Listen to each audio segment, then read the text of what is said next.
दरभंगा में होटल के कमरे में व्यवसायी का शव बरामद, इलाके में मची सनसनी। नमस्कार, द रियल मिथिला में आपका स्वागत है। दरभंगा शहर से एक बड़ी खबर सामने आई है, जहां स्टेशन के सामने स्थित एक होटल में सुपौल के एक व्यवसायी का शव मिलने से इलाके में सनसनी फैल गई। जानकारी के अनुसार सुपौल जिले के नगर थाना क्षेत्र स्थित गुदरी बाजार निवासी व्यवसायी संजय प्रसाद अग्रवाल 35 वर्ष 15 अप्रैल को दरभंगा के नारायण होटल में ठहरने आए थे। इसके बाद उन्हें कमरे में से बाहर आते जाते किसी ने नहीं देखा। शुक्रवार की शाम होटल के कमरे में दुर्गंध आने पर कर्मियों को शक हुआ। इसके बाद विश्वविद्यालय थाना पुलिस को सूचना दी गई। पुलिस ने मौके पर पहुंचकर पहले दरवाज़ा खटखटाया, लेकिन अंदर से कोई प्रतिक्रिया नहीं मिली।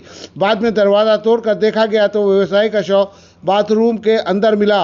होटल में दर्ज पहचान पत्र और बरामद कागजात पर मृतक की पहचान की गई। घटना की सूचना परिजन को दी गई, जो दरभंगा के लिए रवाना हो चुकी है। थाना अध्यक्ष सुधीर कुमार ने बताया कि सूचना मिलते ही पुलिस मौके पर पहुंची और एसएफएल टीम द्वारा साक्ष्य सुरक्षित किए गए। घटनास्थल की वीडियोग्राफी और फोटोग्राफी भी कराई गई।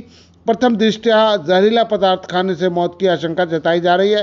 हालांकि वास्तविक कारण का खुलासा पोस्टमार्टम रिपोर्ट के आने के बाद ही हो सकेगा। एक व्यक्ति की सुसाइड होने की सूचना पर हम लोग यहाँ पर आए। दरवाज़ा खुला। दरवाज़ा खुलने के बाद जब उसको देखा गया तो एक व्यक्ति बाथरूम में मृत पाया गया।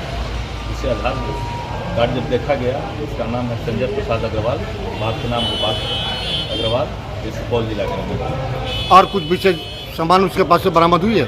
कुछ पैसा उसा है, पैसा है और एसएससी की टीम आया है। एसएससी की टीम भी अपना जांच की गई। सुसाइड नोट भी बरामद हुई है? उसको तो सब एसएससी टीम जब्त किया है। कहाँ पर बरामद हुई सर? ये नारायण होटल है, रेलवे स्टेशन पर, कमरा नंबर 109।